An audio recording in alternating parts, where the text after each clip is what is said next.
दारुक। मैं हूँ दारुक, एक सारथी, स्वामी के गरुड़ ध्वज रथ का एक सामान्य वाहक। आज मैं उनके विषय में कुछ कहने का साहस कर रहा हूँ, यह भी उन्हीं की कृपा है। मैं उनसे पहली बार मिला मथुरा में, कंस वध के पश्चात। आज भी वह क्षण मुझे ज्यों का त्यों याद है, जैसे कल ही की बात हो। स्वामी के संपर्क में आने से पहले मैं केवल एक आज्ञा पालक, संकोची सेवक मात्र था। उनसे मिलने के बाद मुझ में मूलभूत परिवर्तन होने लगे, वह भी अनजाने में ही। सच तो यह है कि मैं नाम मात्र का सारथी था। सच्चे सारथी तो स्वामी ही थे। प्रत्येक मनुष्य के साथ एक रथ दौड़ता रहता है, विचारों का, नींद में भी। स्वामी ने जीवन भर हजारों लाखों यादवों के विचार रथ का सारथ्य तो किया ही, बल्कि वे जहाँ कहीं भी गए, वहाँ के शत्रु पक्ष के भी लाखों जनों के विचार रथ का सारथ्य उन्होंने किया।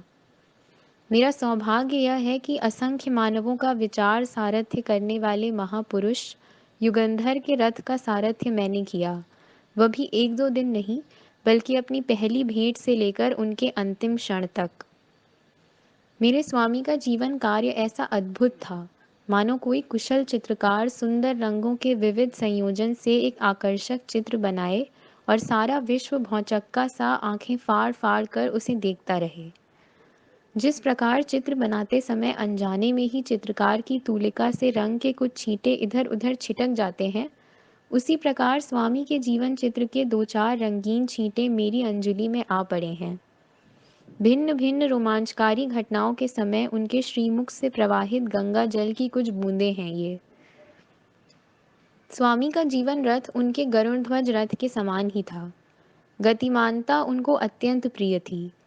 उनका एक विचार तो बार बार सुनने के कारण मुझे कंठस्थ हो गया है।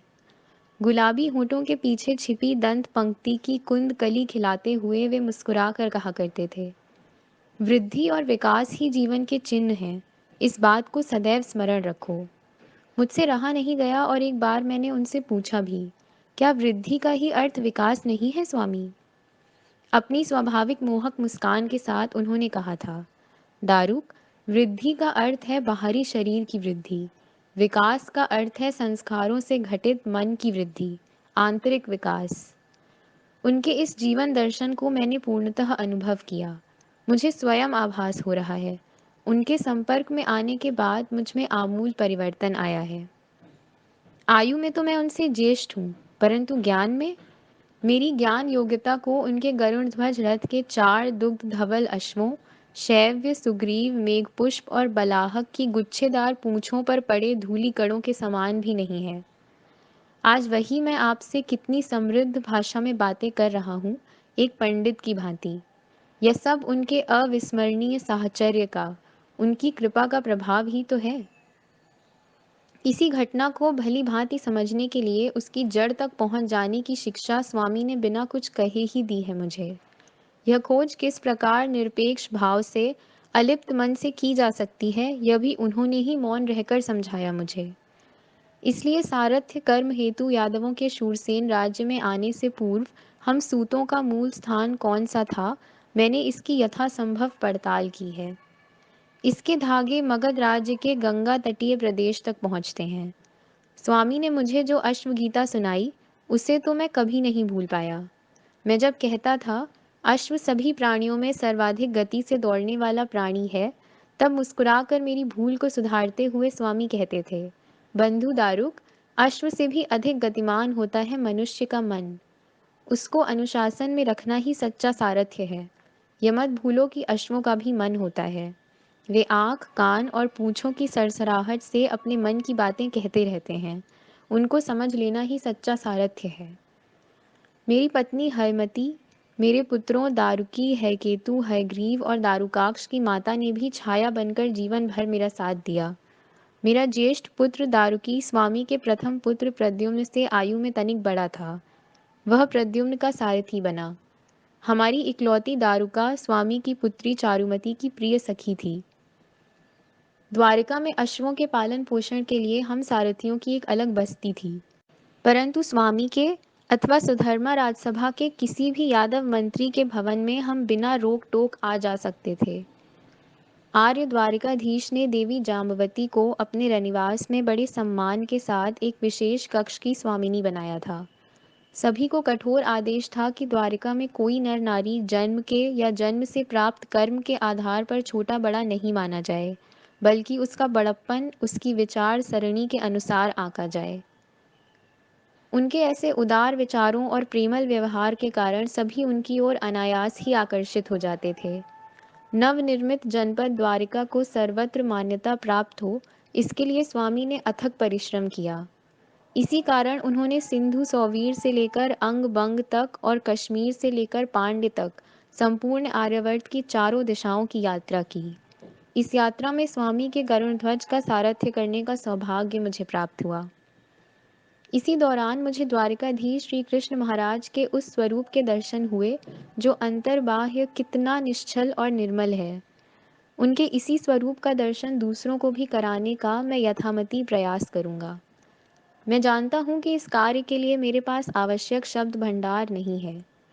प्रतिदिन भ्रमण के लिए रथारूढ़ होकर समुद्र तट पर विहार करने, दो महाजनपदीय राजनगरों के बीच की दूरी समान गति से तय करने और प्रत्यक्ष रणभूमि में शत्रु पर शस्त्राघात करते समय सारथ्य करने में जैसे अंतर है, वैसे ही परिवार वत्सल स्वामी, जन समुदाय के प्रजा वत्सल द्वारिकाधीश, रणभूमि के यादव श्रेष्ठ और ऋषि मुनियों के साथ तत्व चिंतन में लीन सांदीपनी शिष्य के रूप में स्वामी के जीवन व्यक्तित्व की भिन्न भिन्न छटाएं हैं।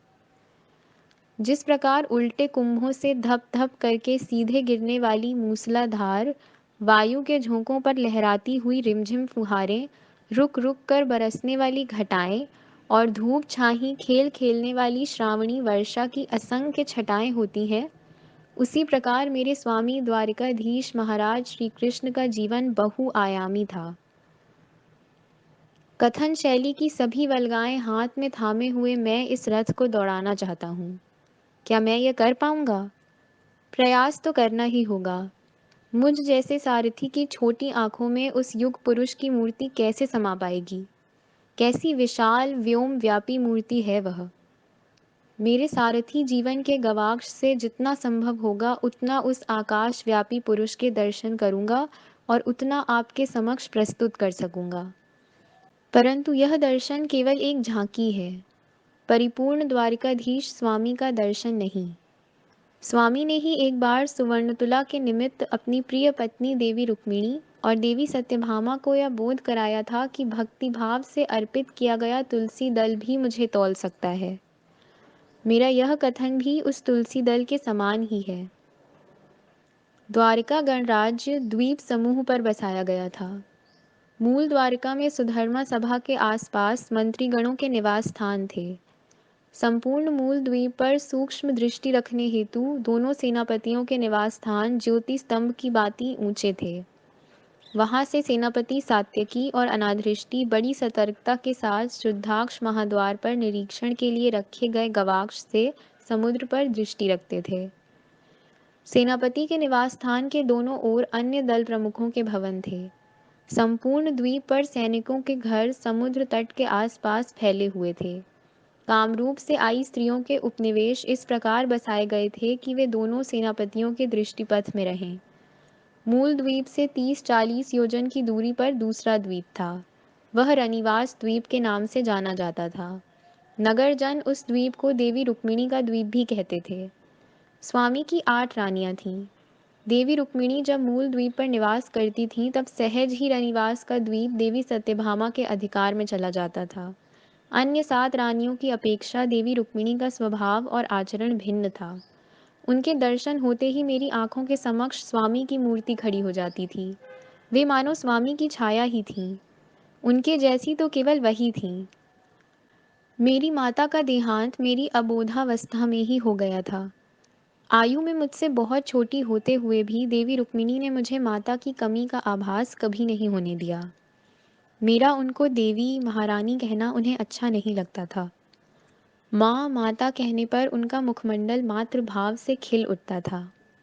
जैसे प्रेम योग स्वामी के जीवन का महामंत्र था, वैसे ही स्वामी की अर्धांगिनी के नाते माता रुक्मिणी देवी का भी जीवन मंत्र था, प्रेम योग। रनिवास का द्वीप अब स्वामी की पुत्र पुत्रियों की किलकारियों से निनादित होने लगा था। उनकी 8 रानियां 10-10 पुत्रों की माता थीं।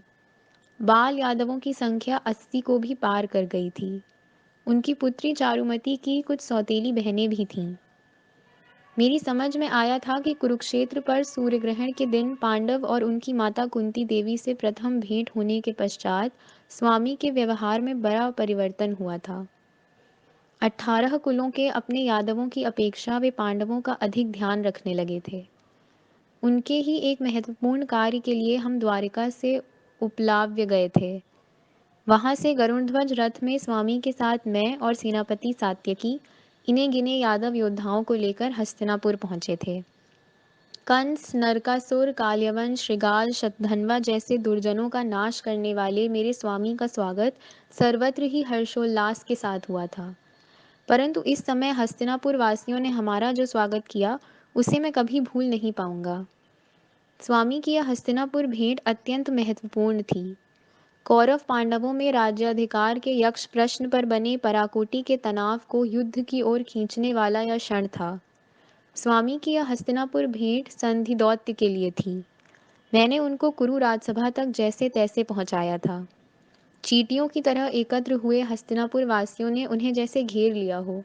केवल कुरु यादवों का ही नहीं, बल्कि आर्यावर्त के समस्त महाजनपदों का इस दौत्य से निकलने वाले परिणाम की ओर उत्सुकतापूर्ण ध्यान लगा हुआ था।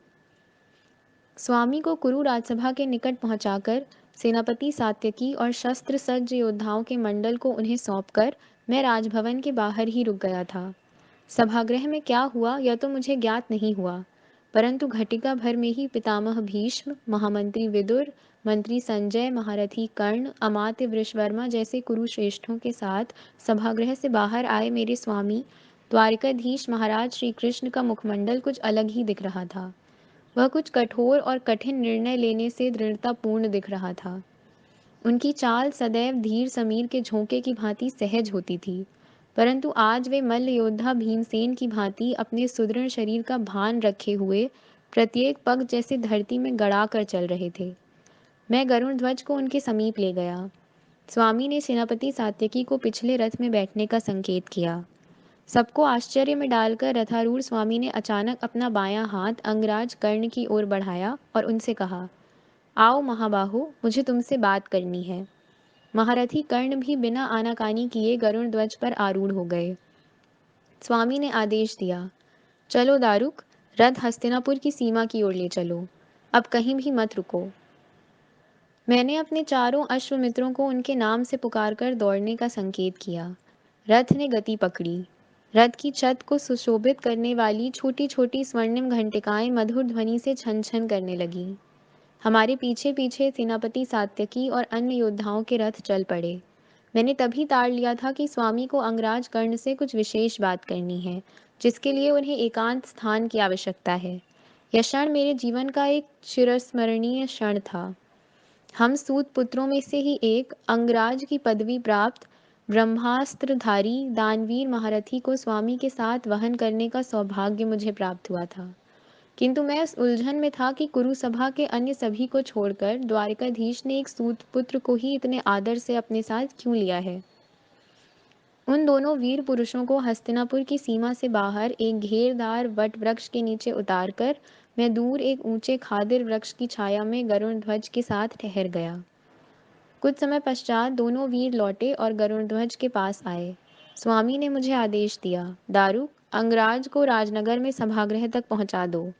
अब स्वामी का हाथ अपने हाथ में लेकर किंचित दबाते हुए उस दानवीर ने कहा, इसकी कोई आवश्यकता नहीं माधव, मैं पैदल ही चला जाऊंगा। और मुड़कर वे जाने लगे। स्वामी ने अपने आप से ही बुदबुदाते हुए कहा, महायुद्ध का होना अब अटल है, चलो दारुक। स्वामी और अंगराज की भेंट के समय से मैं सोच रहा हूँ, कुरु, पांडव और यादवों के जीवन में कितने और कैसे कैसे मोड़ आ गए हैं। स्वामी के साथ मेरे द्वारा अनेक बार पार किए गए गंगा यमुना के विशाल पाटों में से होकर कितना पानी बह गया था। इन सब मोड़ों में स्वयं को सम्राट कहलाने वाले मगधाधीश जरासंध का वध सबसे महत्वपूर्ण घटना थी। जब पांडव इंद्रप्रस्थ में सुस्थिर हो गए थे तब की बात है। ज्येष्ठ पांडव युधिष्ठिर ने जब राजसूय यज्ञ करने का विचार किया था, तब यह घटित हुई थी। विधि युक्त राजसूय यज्ञ करने की अपनी कामना को ज्येष्ठ पांडव ने हमारे स्वामी के समक्ष प्रकट किया था। चारों पांडव आर्यावर्त की चारों दिशाओं पर दिग्विजय करके लौटे थे। वे अगणित संपत्ति, हाथी, घोड़े, ऊंट, दुधारू गायों के झुंड, बहुत सारे जनपदों से भेंट स्वरूप प्राप्त सेवक सेविकाएं, सैनिक आदि इंद्रप्रस्थ में लाए थे। वीर भीमसेन और धनुर्धर धनंजय की दिग्विजय लोमहर्षक युद्धों के कारण विख्यात हो गई थी। सभी पांडवों की विजय गाथाएं हमने स्वामी के साथ द्वारिका में सुनी थीं। इंद्रप्रस्थ अब प्रजाजनों से भरा पूरा समृद्ध राजनगर बन गया था। पांडवों की वंश वृद्धि की वार्ताओं से भी द्वारिका आनंद विभोर हो उठी थी। महारानी देवी द्रौपदी को प्रत्येक पांडव से एक एक वीर पुत्र प्राप्त हुआ था। युधिष्ठिर पुत्र का नाम प्रतिविंध्य, भीमसेन पुत्र का सुतसोम, अर्जुन पुत्र का श्रुतकीर्ति, नकुल पुत्र का शतानीक और सहदेव पुत्र का नाम था श्रुतकर्मन। और कुछ दिन बाद जन्मे अर्जुन और सुभद्रा पुत्र की वार्ता से द्वारिकापुरी अति आनंद से खिल उठी थी। स्वामी के आदेश से प्रथम प्रसूति के लिए देवी सुभद्रा को मैं ही द्वारिका ले आया था। पांडव और यादवों के दृढ़ रक्त संबंध का यह पहला ही अंकुर था। उसका मुख दर्शन करते हुए मामा के रूप में बलराम भैया और हमारे स्वामी को अपार आनंद का अनुभव हुआ था। मेरे स्वामी ने ही बड़े दुलार से उसका नाम रखा था, अभिमन्यु। पांचों पांडव वीरों ने समस्त आर्यावर्त पर इंद्रप्रस्थ की धाक जमा रखी थी। वे पांचों वीर राजमाता कुंती देवी के कहने के अनुसार सदैव द्वारिकाधीश के आज्ञा पालन हेतु तत्पर रहा करते थे। इंद्रप्रस्थ से लौटने के पश्चात मेरे स्वामी ने सुधर्मा राजसभा में जाना कम कर दिया था। वे उद्धव महाराज के साथ गरुड़ ध्वज पर आरूढ़ होकर द्वारिका के पश्चिमी ऐन्द्र महाद्वार के पास चले जाते थे। वे वहां शिलामंच पर बैठे अपने भ्राता के साथ पांडवों के विषय में चर्चा किया करते थे। उन चर्चाओं में राजसूय यज्ञ और उसमें स्वयं को अजेय कहलाने वाले मगध सम्राट जरासंध द्वारा डाली गई बाधाओं के विषय में भी बातें होती थीं। हाँ, हम सभी सूत और द्वारिकावासी नगरजन उद्धव जी को उद्धव महाराज ही कहा करते थे।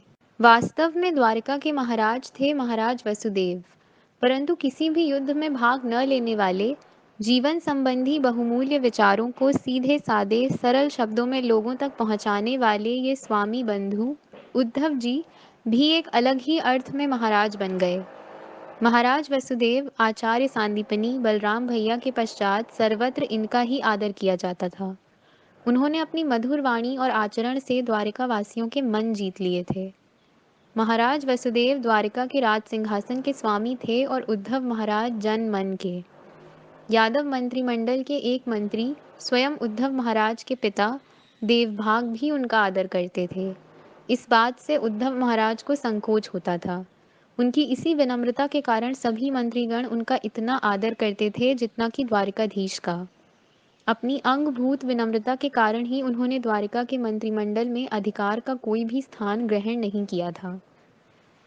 अपने अत्यंत निकटवर्ती उद्धव जी से घंटों चर्चा करने पर भी स्वामी को राजसूय यज्ञ में आने वाले जरासंध के प्रतिरोध का कोई उपाय सूझ नहीं रहा था। वे अनमने से हो गए थे। ऐसे ही एक दिन पश्चिम सागर से सूर्यदेव को संध्या समय का अर्घ्य देकर स्वामी उद्धव महाराज के साथ सागर तट से लौट रहे थे। मैं रथ में ही बैठा था। इतने में कहीं से एक वृद्ध ब्राह्मण उनके सामने आ गया और हाथ जोड़कर दोनों के समक्ष खड़ा हो गया। उसको क्या सांध्य दान दिया जाए, इस सोच में स्वामी पड़ गए। झट से उन्होंने गले की मौक्तिक माला उतारी। उद्धव महाराज ने चरणों में लिपटने वाले सागर जल से अंजलि भरकर जल उस पर डाल दिया। ब्राह्मण ने बड़ी शीघ्रता से कहा, मैं दान लेने के लिए नहीं आया हूँ द्वारिकाधीश, केवल आपके दर्शन हेतु आया हूँ। आपके साथ उद्धव महाराज को पाकर मैं धन्य हो गया। निरपेक्ष और पराक्रमी शात्र तेज के दर्शन से प्राप्त होने वाली कृतार्थता को केवल कोई ब्राह्मण ही जान सकता है। कहकर उस कृतार्थ ब्राह्मण ने सागर के पुलिन में ही स्वामी और उद्धव महाराज को साष्टांग प्रणाम किया। दोनों ने बड़े प्रेम से उसको ऊपर उठाकर मार्गस्थ कराया। मैंने देखा स्वामी किसी गहरी सोच में खो गए थे। कुछ क्षण पश्चात बड़े स्नेह से अपने भ्राता के कंधे थपथपाते हुए वे हल्के से बुदबुदाए, भ्राता ऊधो, जरासंध की समस्या हल हो गई समझो। फिर वे दोनों बातें करते रहे और मैं रथ को दौड़ाता रहा। दूसरे ही दिन स्वामी और उद्धव महाराज गरुड़ ध्वज सहित एक विशाल नौका से द्वारिका की खाड़ी पार करके आनर्त में उतरे। मैं भी उनके साथ था। गिने चुने यादव वीरों के सशस्त्र दल भी हमारे साथ थे। हम दर्शान मत्स्य आदि देशों में पड़ाव डालते डालते पांडवों की राजनगरी इंद्रप्रस्थ की सीमा पर आ गए। अग्रवार्ता मिलने के कारण पांचों पांडव, राजमाता कुंती देवी, महारानी द्रौपदी देवी, छोटे छोटे पांडव पुत्र, अमात्य और सेनापति सहित स्वामी के स्वागत के लिए इंद्रप्रस्थ की सीमा पर उपस्थित थे। वाद्यों की तुमुल ध्वनि के साथ पुष्पांजलि और गुलाल अबीर की बौछारों में नहाते हुए गरुड़ध्वज रथ में ही हमने इंद्रप्रस्थ में प्रवेश किया। हम पांडवों के राजप्रासाद में आ गए। उनके राजपुरोहित धौम्य हमारे स्वामी से मिलने आए तो स्वामी ने उनके कान के पास धीरे से कहा, मुनिवर, भीमसेन और अर्जुन को एक दो दिन में ब्राह्मणों के सभी नित्य कर्म प्रत्यक्ष रूप से पूरे करवाकर भली भांति समझा दीजिए। उसमें तनिक भी त्रुटि नहीं रहनी चाहिए। उनके साथ होते हुए भी मुझे अथवा अन्य किसी को उनकी योजना का कुछ भी पता नहीं चला। इंद्रप्रस्थ में पांडवों के राजप्रासाद में हमने एक सप्ताह तक वास किया। इस कालावधि में पांडव अमात्य से हमें जो कुछ ज्ञात हुआ वह हमारे तर्क से परे था। स्वामी की मगध सम्राट जरासंध के विनाश हेतु बनाई परियोजना के पहले चरण में केवल हम चार सम्मिलित थे, महावीर भीमसेन, धनुर्धर अर्जुन, स्वयं द्वारिकाधीश और मैं, उन तीनों का सारथी। यह सुनकर मैं तो चकित रह गया कि केवल हम चारों को जरासंध की सैन्य सज्ज राजनगरी गिरिव्रज में प्रवेश करना है। यह तो स्वयं मृत्यु के मुख में प्रवेश करने जैसा था। जरासंध के शतराज शीर्ष यज्ञ में बलि चढ़ाने के लिए 86 राजाओं को बलपूर्वक बंदी बना लिया गया था। हस्तिनापुर, इंद्रप्रस्थ, द्वारिका के कुशल गुप्तचर मागधों का भेद पाने के लिए मगध राज्य में जाते अवश्य थे, परंतु लौट कर नहीं आते थे। मगध का राजनगर गिरिव्रत तो 7 पर्वत पंक्तियों के घेरे में बसा हुआ था। पर्वत पंक्तियों से घिरा गिरिव्रज मानो व्रज की भांति अभेद्य शस्त्र था। वहां तक कोई पहुंच नहीं पाता था। जरासंध द्वारा बंदी बनाए राजाओं को गिरिव्रज के ही कारागृह में रखा गया था। जरासंध अभियान की गुप्त योजना इंद्रप्रस्थ में बनाई गई। उसमें सभी पांडव, राजमाता कुंती देवी, महारानी द्रौपदी देवी, सेनापति अमात्य और मैं, एक सामान्य सारथी, सम्मिलित थे। परंतु वास्तव में योजना बनाई थी स्वामी ने। पांडवों में से केवल 2 योद्धाओं को लेकर स्वामी गिरिव्रज जाने वाले थे। मेरा काम था इन तीनों योद्धाओं को एक साधारण रथ में ले जाकर मगध राज्य में गिरिव्रज तक पहुंचाना। यात्रा के प्रत्येक पड़ाव पर कुशल गुप्तचरों को उतारते हुए हम आगे जाने वाले थे। मगध की सीमा में प्रवेश करने से पहले तीनों योद्धा राजवेश त्याग कर ब्राह्मण वेश धारण करने वाले थे। मगध सम्राट जरासंध के आमंत्रित काशी के अधिकृत पुरोहित के नाते वे गिरिव्रज में प्रवेश पाने वाले थे। मागध सारथी के वेश में मैं उनको यथासंभव मगध सम्राट के राजभवन तक पहुंचाने वाला था। आज तक जो समाचार प्राप्त करने में गुप्तचर असफल रहे थे, उन्हें ये 3 योद्धा कुशलता से प्राप्त करने वाले थे। मैं मागधों की अश्वशाला में निवास करने वाला था। कार्य में सफलता पाते ही वे मुझे संकेत देंगे। तदनुसार तत्पश्चात मुझे मागध पुरोहित को संदेश देना था कि काशी के आश्रम में एक विशेष धर्म कार्य का आयोजन किया गया है, अतः कुछ समय के लिए काशी के पुरोहितों को वापस भेजा जाए। इस प्रकार तीनों योद्धा सरलता से गिरिव्रज को छोड़कर मगध की सीमा पार करने वाले थे।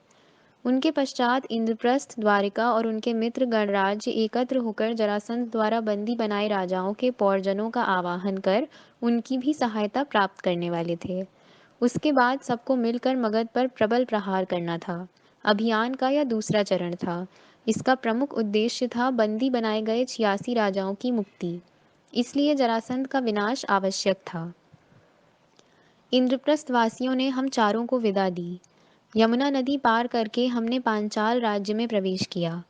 महारानी द्रौपदी के कांपिल्य नगर में पांचाल जामाता अर्जुन का और उनके साथ साथ हमारा प्रचंड स्वागत हुआ। एक सप्ताह भर पांचालों का अतिथि सत्कार स्वीकार कर हम गंगा, गोमती, सरयू आदि नदियों को पार करते हुए मिथिला नगरी में आ गए। मगध की सीमा में प्रवेश करने से पूर्व यह हमारा अंतिम पड़ाव था। यहाँ भी हमने 15 दिन निवास किया। अयोध्यापति श्री राम के श्वशुर जनक राज की यह नगरी थी। हमारे युवराज बलराम ने भी कुछ समय यहाँ निवास किया था।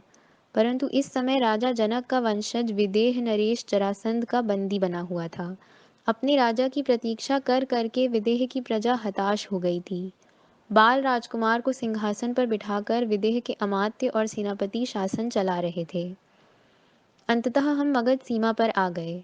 पूर्व योजना के अनुसार मैंने मागध सारथी का वेश धारण किया। मैंने मटमैले रंग का मरोड़दार मुंडासा सिर पर धारण किया था। बोलचाल की मागधी भाषा हमने मिथिला में ही सीख ली थी। मेरे स्वामी पांडुपुत्र पार्थ और बलवान भीमसेन ने काशी देश के ब्राह्मण पुरोहित के वेश धारण किए थे। तीनों वीर अब एकदम अलग ही दिखने लगे थे। इंद्रप्रस्थ का कोई नगरजन यदि अर्जुन भीमसेन को इस वेश में देखता तो पहचान ही नहीं पाता। इतना ही नहीं, कोई भी द्वारिकावासी इस वेश में मेरे स्वामी को देखता तो वह भी उन्हें पहचान नहीं पाता। दोनों को देखते हुए स्वयं मैं ही उलझन में पड़ जाता था। कभी कभी मैं पहचान नहीं पाता कि दोनों में से स्वामी कौन है और अर्जुन कौन है। इसलिए मैंने एक उपाय ढूंढ रखा था। मिथिला वासियों ने 5 अश्वों वाला एक रथ हमारी सेवा में प्रस्तुत किया था। रथ के पृष्ठभाग में भीमसेन की प्रचंड गदा, अर्जुन के गांडीव धनुष और तुरीण तथा स्वामी के अजितंजय और शाड़ंग धनुष नंदक खड़ग को एक मोटे से आस्तरण में छुपा कर रखना हम भूले नहीं थे। विशेष बात यह थी कि ब्राह्मण वेश में होते हुए भी स्वामी ने स्मरण पूर्वक गले में वैजंती माला धारण की थी। किसी को भी कुछ भी शंका न हो इसलिए उन्होंने अर्जुन को भी पुष्पमाला धारण करने को कहा था, परंतु वह वैजंती माला नहीं थी। इस स्थिति में दोनों को कैसे पहचाना जाए? अतः सारथ्य करते समय मैं उन अश्वों को मेघपुष्प, बलाहक, शैव्य और सुग्रीव के नाम से पुकारकर रथ के पृष्ठभाग में दृष्टि डालता था। उन नामों को सुनकर मुख पर खिली मुस्कान से मैं अपने स्वामी को पहचान लेता था। गिरिव्रज के मार्ग में आने वाले मागध रक्षक दल की चौकियों को हमने कुशलता के साथ बड़े नाटकीय ढंग से पार किया। इस यात्रा में हमारे आचरण के नियम क्या होंगे यह स्वामी ने इंद्रप्रस्थ में ही निश्चित कर दिया था। हम तीनों को बिना कोई प्रश्न किए स्वामी की आज्ञा का पालन करना था। ऐसा करते हुए यदि प्राण संकट में आ जाएं तो भी पीछे नहीं हटना था। हम सबने प्राणों की बाजी लगाकर इस साहसी अभियान का आयोजन किया था। अर्जुन अथवा भीमसेन के मन में यह प्रश्न आया होगा कि नहीं, यह तो मुझे ज्ञात नहीं, परंतु मेरे मन में अवश्य यह आया था कि सुदर्शन चक्र के स्वामी द्वारिकाधीश ने इस साहसी अभियान का आयोजन क्यों किया होगा। क्या गिरिव्रज में वे दिव्य सुदर्शन का प्रयोग करने वाले हैं? मुझे तो मन ही मन उसी का एक अज्ञात दृढ़ भरोसा था। सुदर्शन के मंत्रों का स्मरण करते हुए स्वामी के मुखमंडल के भाव हठात बदल जाते थे। मगध की सीमा पर राजवेश त्याग कर ब्राह्मण वेश धारण करते हुए उनका मुख वैसा ही दिखने लगा। आज तक क्या उन्होंने कम रूप धारण किए थे? परंतु आज का उनका रूप पूर्णतः भिन्न था। पहले कभी मैंने अथवा किसी ने उनको ब्राह्मण वेश में नहीं देखा था। सचमुच स्वामी कौन है? मन में यह प्रश्न उभरते ही मैं रोमांचित हो उठता था। हमारी पहली ही भेंट में मेरे दोनों हाथ अपनी ऊष्मापूर्ण अंजलि में लेकर उन्होंने कहा था, दारुक, तुम मेरे सखा हो। वास्तव में अपने शरीर के एक अंग की भांति उन्होंने जीवन भर मेरा ध्यान रखा था। मेरे मन में उभरे कौन है वे, इस निरर्थक प्रश्न पर मुझे मन ही मन लज्जा आ गई। क्या मैं दारुक अर्थात स्वयं स्वामी ही नहीं था? गिरिव्रज 7 पर्वत पंक्तियों के प्राकृतिक प्राचीर में बसा मागधों का अजेय राजनगर था। ये 7 पर्वत थे वैभारगिरी, विपुलगिरी, रत्नगिरी, छटागिरी, शैलगिरी, उदयगिरी और सोनगिरी। इनमें से विपुलगिरी का ही दूसरा नाम था चीतागिरी। यहाँ दिन दहाड़े चीते दहाड़ते हुए घूमा करते थे। यह मगध का पूर्व द्वार था। उत्तर में शैलगिरी और दक्षिण में उदयगिरी महाद्वार थे। पश्चिम में था सोनगिरी महाद्वार। गिरिव्रज को घेर कर पानकर नदी बहती थी। सातों गिरी प्राचीरों पर मागध रक्षक दल नियुक्त किए हुए थे। पश्चिम की पर्वत पंक्तियां पार करके हम गिरिव्रज के विशाल सोनगिरी महाद्वार में आ गए। द्वारिका के शुद्धाक्ष महाद्वार से यह द्वार पुरुष भर अधिक ऊंचा था। उनका निचला आधा अंश नुकीले कठिन लौह कीलों से व्याप्त था। सैकड़ों बलवान सैनिकों के लिए कीकर के मजबूत स्तंभों के आघातों से भी उसे खोलना संभव नहीं था। प्रचंड हाथी भी उन लौह किलों पर टक्कर नहीं दे सकते थे। महाद्वार के ऊपरी आधे अंश पर मागधों के शक्ति प्रेरक वनराज सिंह, वराह, वनमहिष की आक्रामक मुखाकृतियां अंकित थीं। महाद्वार खोलते ही 2 भागों में विभाजित होने वाला मगध सम्राट का वंश चिन्ह भी उस पर अंकित था। उसमें भ्रांत धारणा के कारण रुद्र के रूप में विश्व भक्षण हेतु मुंह फैलाए लटकती जिह्वा वाले दैत्य का ही चित्र बनाया गया था। वास्तव में मागध आर्य ही थे, परंतु उनके संस्कार वन्य और अमानवीय थे। वह महाद्वार ही देखने वालों के मन में भय निर्माण कर रहा था। उससे भी अधिक भयावह था वहां का राजा जरासंध। मगध का महाद्वार पार करते ही हमने शीघ्रता की। तीनों वीर रथ से नीचे उतर गए। मैं रथ लेकर मगध की विशाल अश्वशाला की ओर चला गया। रथ को वहां छोड़कर अश्वों को चारा पानी देकर मैं महाद्वार की ओर लौट आया। वहां विशाल आकार के नगाड़े रखे हुए थे। तीनों वीर महाद्वार के निकट का ऊंचा सोपान चढ़कर नगाड़ा कक्ष में पहुंचे थे। तीनों वीरों के नगाड़ों पर अचानक किए आघातों की ध्वनि से पूरा गिरिव्रज गूंज उठा। उन नगाड़ों में से एक की ध्वनि सबसे अधिक ऊंची थी। वह गिरिव्रज को ही नहीं बल्कि माथे पर फैले आकाश को भी गरज कर बता रही थी, मैं आया हूँ। उस नगाड़े को वायुपुत्र भीमसेन पीट रहा था। गिरिव्रज वासियों ने नगाड़े की ऐसी अद्भुत और प्रलयंकारी ध्वनि पहले कभी नहीं सुनी थी। वह ध्वनि प्रलय काल में उत्पन्न होने वाले सप्त समुद्रों के सर्वसंहारक गर्जन जैसी भयभीत करने वाली थी। नगरजन और कौतूहल से सिर उठा उठा कर देखने वाले सैनिक नगाड़ा कक्ष के नीचे इकट्ठा होकर आपस में कोलाहल करने लगे।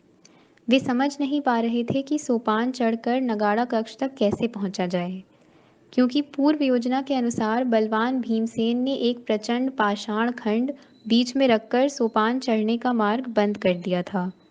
सैनिकों में से किसी ने जरासंध के चारों दिशाओं के सेनापतियों को यह समाचार दिया। वे सब चौड़े फल वाले मोटे नग्न खड़क कंधों पर लिए नगाड़ा कक्ष के सोपान के पास दौड़े चले आए। मगध सम्राट जरासंध राजप्रासाद के अंतःपुर में विशेष मागध मैरेय मद्यपान करते हुए रक्तवर्ण नेत्रों से सुंदर नर्तकियों की नृत्य कला देखने में मग्न था। थर्रा देने वाले नगाड़ा घोष से उसके हाथ से चषक छूटकर गिर गया।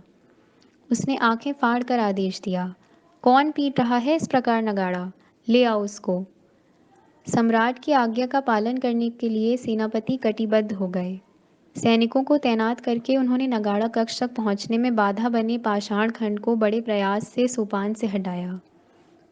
जरासंध के चारों सेनापति समझ नहीं पा रहे थे कि शतराज शीर्ष यज्ञ के लिए आमंत्रित काशी के ब्राह्मण पुरोहितों ने नगाड़ा कक्ष में जाकर नगाड़े क्यों पीटे। मागध सेनापतियों ने धक्के दे देकर तीनों ब्राह्मणों को सम्राट के समक्ष खड़ा किया। दहला देने वाली उस विलक्षण अभूतपूर्व नगाड़ा ध्वनि से सम्राट हड़बड़ा गया था। उसका नशा उतरने लगा था। उसने महाकाय वायुपुत्र पर आंखें गड़ाकर धमकाते हुए पूछा, कौन हो तुम? यहाँ क्यों आए हो? भीमसेन के बदले मेरे स्वामी ने ही कुछ ठिठकते हुए डरते हुए उत्तर दिया, सम्राट, हम तीर्थ क्षेत्र काशी से आए हैं, आपके शतराज शीर्ष यज्ञ का समाचार सुनकर। हम तीनों वेदों के और यज्ञ विधियों के ज्ञाता हैं। महाराज कृपा करें तो हम महाराज का शतराज शीर्ष यज्ञ भली भांति संपन्न कराएंगे, और महाराज जो भी दान दक्षिणा दें उसे सहर्ष स्वीकार कर महाराज और उनके परिवार को आशीर्वाद देकर काशी लौट जाएंगे। इसके लिए हमारे राजपुरोहित से मिलने के बदले नगाड़े क्यों पीटे तुमने? सम्राट गरज उठे, महाराज, हमने आपके नगाड़ों की कीर्ति काशी में सुनी थी, अर्जुन ने बीच में ही कहा, और मथुरा के कंस महाराज की धर्म विधियों को संपन्न कराने का सौभाग्य भी हमें प्राप्त हुआ है। औपचारिकताओं को पूरा करने में अधिक विलंब न हो, इस हेतु मेरे भ्राता ने नगाड़ा पीटकर हमारे आने की पूर्व सूचना सम्राट के चरणों में निवेदित की है। भूल तो हमसे हो ही गई है महाराज, लेकिन उदार मन से सम्राट क्षमा करें। धर्मज्ञ होते हुए भी क्षमा याचना करने का यह हमारा पहला ही अवसर है। स्वयं सम्राट ही ब्राह्मणों को क्षमादान न दें तो रुद्र का प्रकोप हो सकता है। स्वामी ने अपनी उलझने वाली वेणुवाणी में हाथ जोड़कर सिर झुकाकर अजेय सम्राट पर पहला जाल फैलाया। कुल देवता, रुद्र, यज्ञ, इन शब्दों को सुनकर सम्राट का रहा सहा नशा भी उतर गया। अपने सेनापतियों को तुच्छता भरी दृष्टि से देखते हुए सम्राट ने कहा, इन निर्दोष ब्राह्मणों को बंदी बनाकर कौन सा पराक्रम किया है तुमने? इसके बदले यज्ञबलि की संख्या पूरी करने के लिए किन्हीं 3 राजाओं को पकड़कर हमारे समक्ष प्रस्तुत करते तो हम तुम्हारा यथोचित सम्मान करते। ले जाओ इन्हें, ये बहुत दूर काशी से आए हैं। इनका अतिथिशाला में उचित प्रबंध करो। सम्राट के वे धन्योद्गार सुनकर वायुपुत्र ने जो लंबी सांस छोड़ी वह अन्य सभी ने सुनी, परंतु दूर राज सिंहासन पर आसीन जरासंध ने सुनी अथवा नहीं, इसका तो पता नहीं। मेरे स्वामी द्वारिकाधीश वायुपुत्र भीमसेन और धनुर्धर अर्जुन का आमंत्रित पुरोहितों के नाते अतिथिशाला में उचित प्रबंध हो गया। हमारे अभियान का आरंभ अब सुलभ हो गया। भीमसेन और अर्जुन यज्ञ के ही निमित्त मगध की चतुरंग सेना के दल प्रमुखों से भेंट करके सेना विषयक सूचनाओं को समेटने लगे। मेरे स्वामी अपनी मधुर वाणी से राजसेवकों को मंत्रमुग्ध करते हुए सम्राट के राजप्रासाद में निर्विघ्न घूमने लगे। उनकी सर्वलक्षी आंखें मागधों की सामर्थ्य के बल स्थानों का चुपचाप निरीक्षण करने लगीं। तीनों वीरों के द्वारा प्राप्त किए गए समाचार सारथियों की अतिथिशाला में मुझ तक पहुंचने लगे। मैं उन्हें मिथिला, कांपिल्य नगर, भोजपुर के मार्ग से गुप्तचरों द्वारा सेनापति सात्यकी अनाधृष्टि के पास पहुंचाने लगा। 1 सप्ताह बीत गया। अब तक स्वामी ने जरासंध पुत्र सहदेव का निकट साहचर्य प्राप्त कर लिया था। मागध मंत्रिमंडल के मंत्रीगण उनके परिचित हो गए थे। बात बात में धड़ाधड़ वेदों उपनिषदों के दृष्टांत देने वाले स्वामी सबके आदरणीय बन चुके थे। हम सब दीर्घ उच्चारण वाली मागधी बोली भी अब तक सीख गए थे। सुबह अर्जुन से, दोपहर भोजन के पश्चात भीमसेन से और संध्या वंदन के समय स्वामी से मेरी भेंट होती थी। तब हम दबी आवाज में सौराष्ट्री में बातें किया करते। 1 मास बीत गया। हमारे गिरिव्रज के अनेक लोगों से घरेलू संबंध स्थापित हो चुके थे। मागध सेना में कितने महारथी, रथी, अर्धरथी हैं, गदाधर और धनुर्धरों की संख्या कितनी है, द्वैरथ युद्ध में कुशल कितने योद्धा हैं, इसकी संपूर्ण जानकारी हमारे तीनों वीरों ने सावधानी से प्राप्त कर ली थी। मागध सेना 20 अक्षौहिणी थी। मगध के शस्त्रागार में भरे पड़े भांति भांति के प्राणघाती शस्त्र, उनके अश्वदल में शुद्ध वंश के अश्वों की संख्या, सामग्री ढोने वाले ऊँटों की संख्या, सभी प्रकार की जानकारी हमने प्राप्त की थी। इसमें एक विशेष समाचार भी था। किसी समय हस्तिनापुर के अंगराज कर्ण और सम्राट जरासंध में निर्णायक द्वंद्व युद्ध हुआ था और उस द्वंद्व में अंगराज ने जरासंध को पराजित कर उसे प्राणदान दिया था। अर्थात जरासंध की अजेयता का चारों ओर जो डंका बज रहा था, उसमें तथ्य नहीं था। एक दिन सुबह ही स्वामी ने निर्णय लिया, अब यहाँ का कार्य पूर्ण हुआ है। शीघ्र ही गिरिव्रज को छोड़कर अभियान के दूसरे चरण का आरंभ करना होगा। पहले भीमसेन और पार्थ गिरिव्रज से बाहर जाएंगे।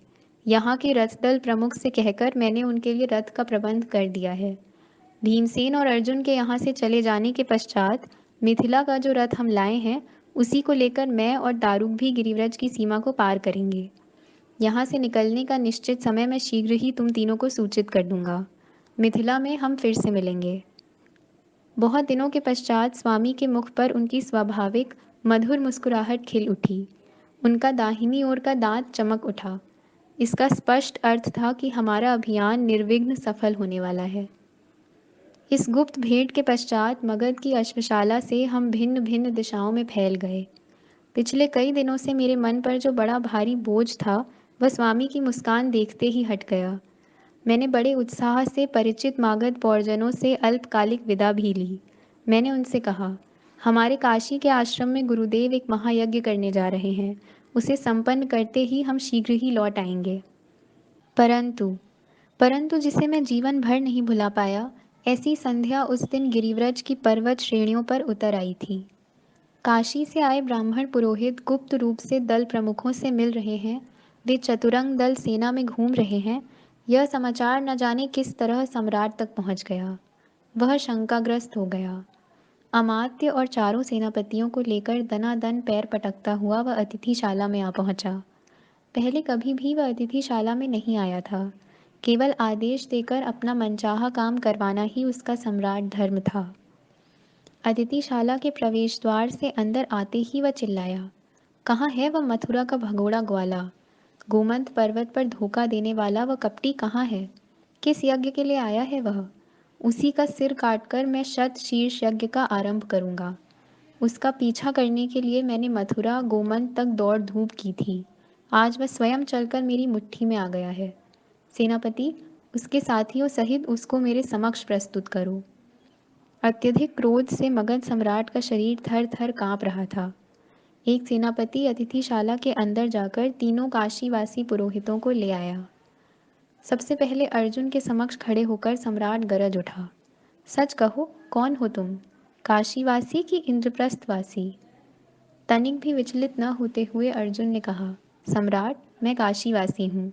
गुरु की आज्ञा से सम्राट की यज्ञ विधि में सम्मिलित होने आया हूँ। झटके में अर्जुन की दाईं भुजा पकड़ते हुए उसकी तर्जनी और अंगूठा देखकर सम्राट चिल्लाया, तेरे हाथ में ये घट्टे कैसे हैं? क्या ये यज्ञ में दर्भ की गड्डियां अर्पण करने से पड़े हैं? अरे झूठे, स्वयं को धनुर्धर कहलाने वाले इंद्रप्रस्थ के युधिष्ठिर के तुच्छ अनुज अर्जुन हो तुम। तिरस्कार से अर्जुन का हाथ छटक कर उसके वक्ष पर शोभित यज्ञोपवीत को झंझोड़ते हुए जरासंध ने पूछा, हे इंद्रप्रस्थ के छोकरे धनुर्धर, क्या हमसे प्राणांत द्वंद्व युद्ध करने को तुम तैयार हो? बोलो। अवश्य, यदि गुरुदेव की आज्ञा हो तो। धीरोदात्त अर्जुन ने मसले हुए यज्ञोपवीत को सीधा करते हुए शांति से उत्तर दिया। सम्राट अब भीमसेन के समीप आ गया। सदैव गदा उठाने से भीमसेन के अनावृत कंधे पर पड़े हुए चिन्ह पर अंगुली रखते हुए वह बरस पड़ा। तुम्हारे कंधे पर यह घाव कैसा है? क्या ये समिधा के टोकरे उठाने से पड़ा है? हे इंद्रप्रस्थ के पेटू, किसको धोखा दे रहे हो तुम? क्या तुम तैयार हो हमसे द्वंद्व युद्ध करने को? भीमसेन के गले में लिपटे हुए उत्तरीय को झकझोरते हुए मगध सम्राट ने पूछा।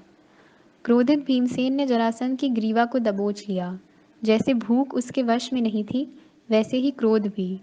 मुस्कुराकर भीमसेन को बरजते हुए द्वारकाधीश ने सम्राट से कहा, स्वयं राजा होते हुए यज्ञ में बलि चढ़ाने हेतु 86 राजाओं को बंदी बनाने वाले महापराक्रमी वीर, आर्यावर्त में अपनी अजेयता का डंका बजवाने वाले अहंकारी, वास्तव में तुम्हारा अपराधी मैं हूँ, वसुदेव पुत्र श्री कृष्ण। क्या मुझे द्वंद्व युद्ध की चुनौती नहीं दोगे तुम? स्वामी भलीभांति जानते थे कि जरासंध का उत्तर क्या होगा। जब वह अर्जुन को चुनौती दे रहा था, तब स्वामी ने बड़ी शीघ्रता से भीमसेन के कान में कहा, जब मैं वैजयंती माला पर हाथ फिराने लगूं, तो तुम इसे चुनौती दो, द्वंद्व युद्ध के लिए ललकारो।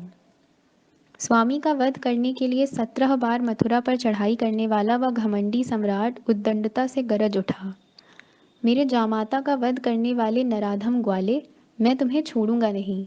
केवल तुम ही नहीं, तुम तीनों अब गिरिव्रत से बाहर नहीं जा सकोगे। ग्वालों के कपटी काले मुखिया, मैं तुम्हें निर्णायक द्वंद्व युद्ध की चुनौती दे रहा हूँ। तुम्हारा वध किए बिना मेरे पूर्वजों को मुक्ति नहीं मिलेगी। उसने मेरे स्वामी के समक्ष जोर से भुजदंड ठोके। अब संकट का वह अंतिम क्षण हमारे सामने आ ही गया। फिर भी मुस्कुराते हुए स्वामी ने कहा, क्या सम्राट एक ही समय हम तीनों से द्वंद्व युद्ध करेंगे? उनके लिए क्या यह इतना सरल होगा? द्वंद्व युद्ध का प्राथमिक नियम भी क्या सम्राट को ज्ञात नहीं है? जरासंध तनिक चौंक गया। फिर गरज कर उसने पूछा, कौन सा नियम ग्वाले? एक समय एक ही प्रतिद्वंदी से प्राणांतक द्वंद्व युद्ध किया जा सकता है। हाँ, तुमसे द्वंद्व युद्ध करने को मैं प्रस्तुत हूँ। हंसते हंसते स्वामी ने अपने कंठ की वैजयंती माला पर हाथ फिराया। अब तक फुंकारता हुआ इसी क्षण की प्रतीक्षा करने वाला भीमसेन आगे बढ़ा और जोर से चिल्लाया, कैसा अजय मल और कैसा सम्राट है यह? तुम्हें भगोड़ा कहने वाला या स्वयं ही भगोड़ा है? गोमंत पर्वत पर इसने क्या किया था? मैं कुंती पुत्र भीमसेन इसको निर्णायक द्वंद्व युद्ध की चुनौती देता हूँ। यदि यह सम्राट हो और इसमें कुछ सामर्थ्य हो तो यह मेरी चुनौती स्वीकार करे, यदि न हो तो अपनी हार स्वीकार करे। जय माता कुंती, जय भवानी। दांतों से होंठ भींचते हुए भीमसेन ने अपनी पौष्ट लौ भुजाएं ठोंकी। मगध सम्राट जरासंध की आंख में आंख गड़ाकर समक्ष ललकारने का साहस आज तक किसी ने नहीं किया था। क्रोधावेश में नाक फुलाकर भुजा ठोकते हुए जरासंध ने प्रति आवाहन किया, ए इंद्रप्रस्थ के भुक्कड़ पेटू, तुम्हारी चुनौती मैं स्वीकार करता हूँ। भीमसेन ने कंठ में लिपटे उत्तरीय को खींचकर फेंक दिया और लाल किनार वाली अधोवस्त्र की काज कसते हुए दृढ़ कठौटा बांधकर मल्लयुद्ध के लिए तैयार हो गया। उसकी पुष्ट जंघाओं के स्नायु प्रस्फुरित होने लगे। दोनों मल्लयोद्धा पहली टक्कर से पूर्व पैंतरा लेने हेतु 2-4 पग पीछे हट गए। दोनों डकराते हुए सांडों की भांति दिखने लगे थे।